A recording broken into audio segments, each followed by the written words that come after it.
Okay, so lesson 4 is looking at the DNA code and the processes of transcription and translation. Okay, so we'd like you to copy these notes into your notebook as well. So we're going to look at the process of DNA replication. So before a cell can divide, the DNA in the nucleus of the cell must be duplicated or copied. Since the DNA molecule consists of two complementary strands, if those two strands separate and the right conditions are present, two new strands that are complements of the originals will be produced.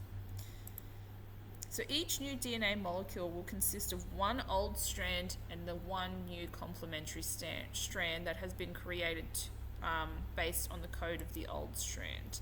The grey strands in the figure to the right here are indicating the new strands in the process of being assembled, and the blue strands are representing the original strand. So if we think about what we were talking about up here, it was saying that if the two strands separate, so here we have our blue original strands that are separating. So because our DNA is coiled and these base pairs are bonded together by the hydrogen bonds, the DNA needs to unzip essentially. So as it unzips, it then creates these two old original strands. Of these original strands, the codes that are left behind is what is used to replicate new DNA strands. So if we focus on this side here, you can see that the old strand in blue contains the code ACCG, ACAA, and so on.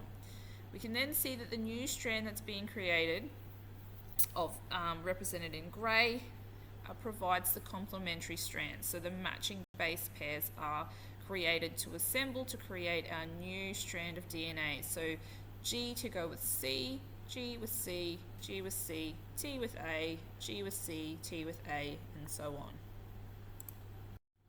Okay, so assembling the new bases. In the new DNA molecule, there is one old and one new strand, as we explained in the previous slide.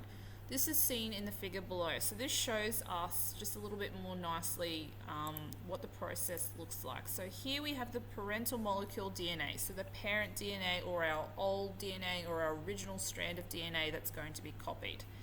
In the second step here, we can see that that DNA has been unzipped, or the strands have separated, so that those parental strands can serve as a template.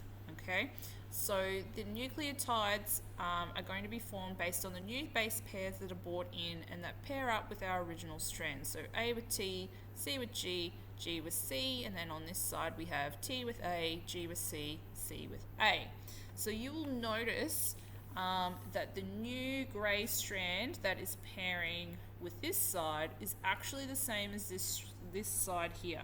So the new strand that's being built to complement this old side is the same as the original side that paired with it, and the same as reverse. The new strand being built for this side is the same as the original old strand, so that we end up with two new identical daughter molecules of DNA. Here's an additional diagram that's just showing the steps of DNA replication.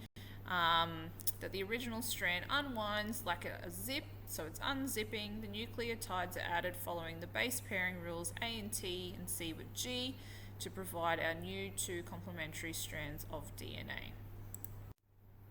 Okay, so why the fuss about DNA replication? So the important idea is that an exact duplication of the DNA message is required. So it is really important that that DNA message that is copied, or the strand of DNA that is copied, is exactly the same as the original, so that each new cell in the body has the exact same set of genetic instructions as the cells that preceded it. So the idea is that each cell that's being created has the exact same copies of DNA in it as the cell before it. This also ensures that every new generation of individuals has the same genetic information as his or her parents. Okay, so we're going to look at the two processes individually now of transcription and translation, so you'll need to copy these notes into your book also.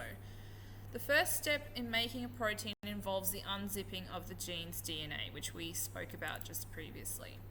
A special copy of the sequence is then produced in the form of messenger RNA, which we refer to as mRNA. So this is where things might start to get a little bit confusing. because we're going to start to introduce a few new terms. Messenger RNA, otherwise known as mRNA, passes through the pores of the nuclear membrane into the cytoplasm, so into the jelly-filled section of the cell, to make its genetic copy of the protein instruction message to the ribosomes. So we have the DNA instructions are made into mRNA instructions. Okay, so that's the opposite of what our original strand was, which we saw in the previous slides. This process is called transcription. So DNA to mRNA is transcription, and then in a minute we will look at how mRNA is translated, so the process of translation into an amino acid sequence used to make a protein. So continuing to copy the notes, what is RNA? RNA is a type of nucleic acid and is made up of nucleotides. So its nucleotides, however, are different from those of DNA. So RNA contains the sugar ribose instead of deoxyribose, hence the name RNA, so R standing for ribose, and uracil instead of thymine. So one of our base pairs, T, is now going to change to U. So we now have 4 or 3 of the same nitrogenous base pairs, but T is now changed to U when we're talking about RNA. Okay. It is also shorter and only a single strand. So you will notice with the diagram on the slide that our double helix is no longer a double helix, it is a single strand only. Okay, so we're now going to compare DNA and RNA. So we're going to do a little comparison of the two. So here we have DNA. So DNA, which we've spoken about in great detail already, with our 4 base pairs that are used in DNA, adenine, guanine, cytosine, and thymine.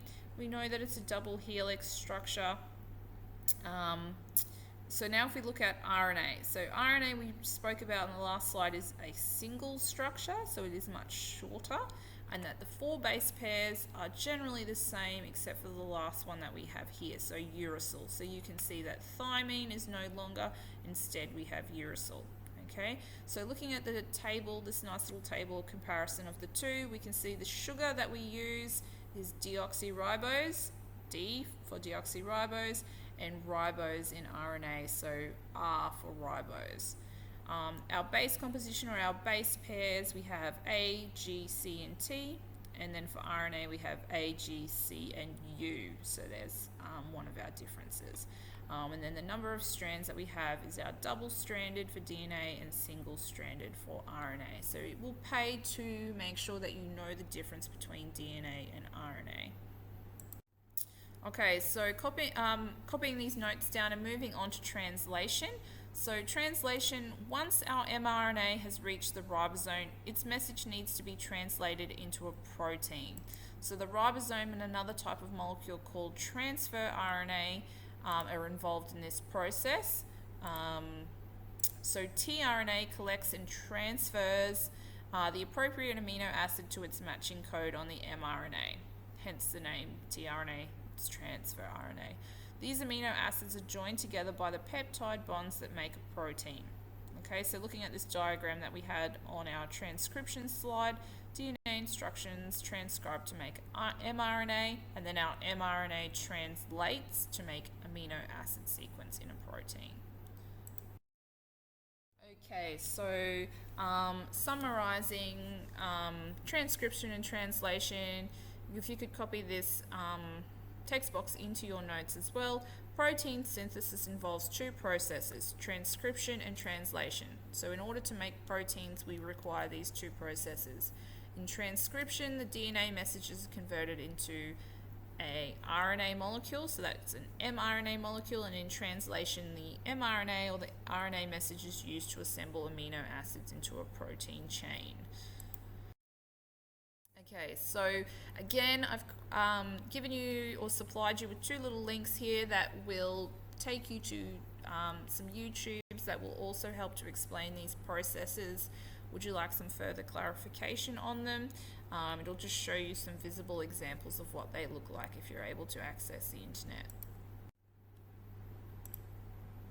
Lastly, there's some questions here from the textbook which you can answer from these here on the slide, or you can access your textbook via Jack Plus, so logging on with your log on. So the first one is, who am I? You need to tell me the names of these. So the building blocks that make up DNA, 3 parts that make up the nucleotides, and so on. So you can answer these questions in your notebook.